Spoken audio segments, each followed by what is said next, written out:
മുതിർന്ന കോൺഗ്രസ് നേതാവും തിരുവനന്തപുരം എംപിയുമായ ശശി തരൂർ ബി.ജെ.പിയിലേക്ക് പോകാൻ ഒരുങ്ങുന്നു എന്ന തരത്തിലുള്ള ചർച്ചകൾ ഇടക്കാല ഇടവേളയ്ക്ക് ശേഷം വീണ്ടും 2-3 ദിവസങ്ങളിലായി കേരളം ചർച്ച ചെയ്തിരുന്നു.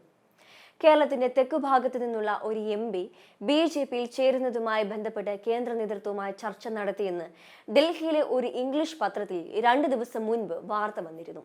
അത് പിന്നീട് ചില മലയാള മാധ്യമങ്ങളും ഏറ്റെടുക്കുകയായിരുന്നു. മുതിർന്ന കോൺഗ്രസ് നേതാവ് ബി.ജെ.പിയിലേക്ക് പോവാൻ ചർച്ച നടത്തുന്നതായി ദ ഇന്ത്യൻ എക്സ്പ്രസ് ആണ് ആദ്യം റിപ്പോർട്ട് ചെയ്തത്.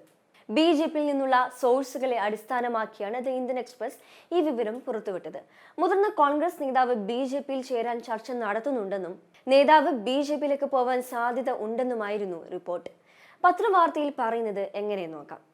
സംഘപരിവാർ ബന്ധം ആരോപിച്ച് കേരളത്തിലെ ഭരണകക്ഷിയായ CPM-നെ പ്രതിപക്ഷമായ കോൺഗ്രസ് രൂക്ഷമായി കടന്നാക്രമിക്കുന്നതിനിടെ മറ്റൊരു ഭാഗത്ത് വലിയ രാഷ്ട്രീയ നീക്കങ്ങൾ നടക്കുകയാണ്. കേരളത്തിലെ ഒരു മുതിർന്ന കോൺഗ്രസ് നേതാവ് ബി.ജെ.പിയിൽ ചേരാനുള്ള സാധ്യത തേടി തങ്ങളെ സമീപിച്ചതായി ബി.ജെ.പി ഉന്നത വൃത്തങ്ങൾ പറയുന്നു. എം.പി കൂടിയായ കോൺഗ്രസ് നേതാവിനെതിരെ ബി.ജെ.പിയിൽ ചില എതിർപ്പുകൾ ഉണ്ടെങ്കിലും കോൺഗ്രസ് നേതാവ് പാർട്ടിയിൽ ചേർന്നാൽ നിയമസഭാ തിരഞ്ഞെടുപ്പിൽ അത് പാർട്ടിക്ക് ഗുണം ചെയ്യുമെന്നാണ് ബി.ജെ.പിയുടെ വിലയിരുത്തൽ. അതിനാൽ തന്നെ കോൺഗ്രസ് നേതാവിന്റെ കടന്നുവരവ് ബി.ജെ.പി സ്വാഗതം ചെയ്യാനാണ് സാധ്യതയെന്ന് ബി.ജെ.പി വൃത്തങ്ങളും അറിയിച്ചു. എന്നാൽ കോൺഗ്രസിൽ നിന്നുള്ള ആ എം.പി ശശി തരൂർ തന്നെയെന്ന് ഉറപ്പിച്ചതിന് പിന്നിലുള്ള കാരണങ്ങൾ ശശി തരൂറും കോൺഗ്രസ് സംസ്ഥാന ദേശീയ നേതൃത്വവുമായി അത്ര നല്ല ബന്ധത്തിലല്ല എന്നുള്ളതാണ്. രാഹുൽ ഗാന്ധിയുമായി ശശി തരൂരിനുള്ള ബന്ധം കാലങ്ങളായി മോശം അവസ്ഥയിലാണ്. കഴിഞ്ഞ 1 വർഷമായി തരൂർ രാഹുൽ ഗാന്ധിയെ നേരിൽ കാണാനായി അപ്പോയിന്റ്മെന്റിന് ശ്രമിക്കുന്നുവെങ്കിലും കൂടിക്കാഴ്ചയ്ക്ക് രാഹുൽ ഗാന്ധി തയ്യാറായില്ല. ഇത് ശശി തരൂരിനെ മാനസികമായി പാർട്ടിയിൽ നിന്നും അകറ്റി നിർത്തിയെന്നാണ് സൂചനകൾ വന്നത്.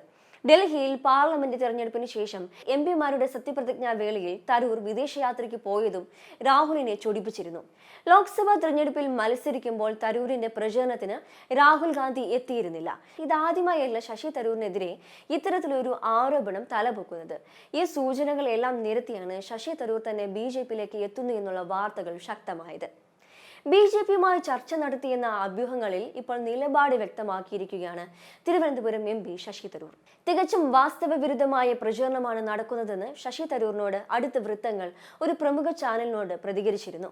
ഒരിക്കലും ബി.ജെ.പിയുമായി തരൂർ സഹകരിക്കില്ല എന്നും അവർ വിശദീകരിച്ചു. ഡൽഹി ഇന്ത്യൻ എക്സ്പ്രസിൽ വന്ന അഭ്യൂഹത്തിന് പിന്നിൽ ഗൂഢാലോചനയും തരൂർ കാണുന്നുണ്ട്. രാഷ്ട്രീയ വിവാദങ്ങളെ തിരിച്ചുവിടാനുള്ള നീക്കം ഇതിന് പിന്നിൽ ഉണ്ടെന്നാണ് വിലയിരുത്തൽ. പിണറായിയും RSSും തമ്മിലുള്ള അന്തർധാര സംബന്ധിച്ച വാർത്തകളും പോലീസ് പൂരം കലക്കിയതുമൊക്കെ പുറത്തുവന്ന അവസരത്തിൽ ജനശ്രദ്ധ തിരിച്ചുവിടാൻ RSSും CPM-ഉം ശ്രമിക്കുന്നതിന്റെ ഭാഗമായാണ് ഈ വ്യാജ പ്രചരണമെന്നാണ് വിശദീകരണം. ഇപ്പോൾ അമേരിക്കയിലെ ഡാലസിലാണ് തരൂർ ഉള്ളത്. അദ്ദേഹം സ്ഥലത്തില്ലാത്ത തക്കം നോക്കി അപകീർത്തിപ്പെടുത്താനുള്ള ശ്രമമാണ് നടക്കുന്നതെന്നാണ് തരൂരിനോട് അടുപ്പമുള്ളവർ പറയുന്നത്. ഡൽഹി പത്രത്തിൽ വന്ന വാർത്ത ഒരുപക്ഷെ സൈബർ സഖാക്കൾ പ്ലാൻ ചെയ്തതാകാം. തരൂരിനോട് അടുത്ത വൃത്തങ്ങൾ പറയുന്നത് ഇങ്ങനെയാണ്: ബി.ജെ.പിയിൽ ചേർന്നാൽ അത് ജീവിതകാലം മുഴുവൻ താൻ എഴുതുകയും സംസാരിക്കുകയും ചെയ്തിട്ടുള്ളതിന് വിരുദ്ധമാകുമെന്ന് അദ്ദേഹത്തിന് ബോധ്യമുണ്ടെന്നും അവർ വിശദീകരിക്കുന്നുണ്ട്. പാർട്ടിയും ഹൈക്കമാൻഡും അവഗണിക്കുന്നു. ഒരു 2ാം നിര നേതാവിന്റെ പരിഗണന മാത്രമേ കൊടുക്കുന്നുള്ളൂ. രാഹുൽ ഗാന്ധി വളരെ അകൽച്ച കാട്ടുന്നു. ലോക്സഭയിലെ പബ്ലിക് അക്കൗണ്ട്സ് കമ്മിറ്റി അധ്യക്ഷ സ്ഥാനം തന്നെ അവഗണിച്ച് കെ.സി. വേണുഗോപാലിന് കൊടുത്തു. തന്നെ പാർട്ടിയുടെ മുഖ്യധാരയിൽ നിന്നും അകറ്റി നിർത്തുന്നു എന്നിങ്ങനെയുള്ള പരാതികൾ തരൂരിനുണ്ടെന്നാണ് റിപ്പോർട്ട്. എന്നാൽ ബി.ജെ.പി സഹകരണത്തിന് തരൂർ ഒരിക്കലും തയ്യാറാകില്ലെന്നാണ് എം.പിയുടെ ഓഫീസ് നൽകുന്ന വിശദീകരണം. ഇന്ത്യയിൽ മടങ്ങിയെത്തിയ ശേഷം തന്റെ പേര് പ്രചരിപ്പിച്ചവർക്കെതിരെ നിയമ നടപടിയും തരൂർ എടുത്തേക്കുമെന്നാണ് ലഭിക്കുന്ന വിവരം. 2014-ൽ മോദി സർക്കാർ അധികാരത്തിൽ വന്നതു മുതൽ ശശി തരൂർ ഇത്തരം അഭ്യൂഹങ്ങൾ നിഷേധിച്ചു വരികയാണ്. അതിനുശേഷം രാഹുൽ ഗാന്ധിയോട് ചേർന്ന് പ്രവർത്തിച്ചിരുന്ന ജ്യോതിരാദിത്യ സിന്ധ്യ, RPN സിംഗ്, മിലിന്ദ് ദേവ്ര, റീത്ത ബഹുഗുണ, സുസ്മിത ഡേ തുടങ്ങിയ നേതാക്കൾ കോൺഗ്രസ് വിട്ടുപോകുകയും ചെയ്തിരുന്നു. അന്നൊന്നും തരൂർ കോൺഗ്രസ് വിട്ടുപോയിട്ടില്ല. എന്നിട്ടും ഇത്തരം ചർച്ചകൾ വേദനിപ്പിക്കുന്നുവെന്ന സന്ദേശമാണ് തരൂർ അടുപ്പക്കാർക്കും നൽകിയത്. തന്റെ പേരിൽ വ്യാജ പ്രചരണം നടത്തുന്നത് ആരെന്ന് കണ്ടെത്താനും തരൂർ ശ്രമിച്ചേക്കും.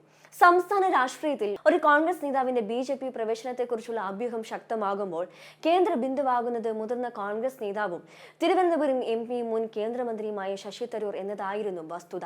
ബി.ജെ.പിയിലേക്ക് പോകുന്നുവെന്ന വാർത്തകളാണ് ശക്തമാകുന്നതെന്ന് പല മാധ്യമങ്ങളും റിപ്പോർട്ട് ചെയ്തിരുന്നു. എന്നാൽ അത്തരത്തിലുള്ള വാർത്തകളെല്ലാം വസ്തുതാവിരുദ്ധമായിരുന്നു എന്നാണ് ശശി തരൂർ നിലപാട് അറിയിക്കുന്നത്.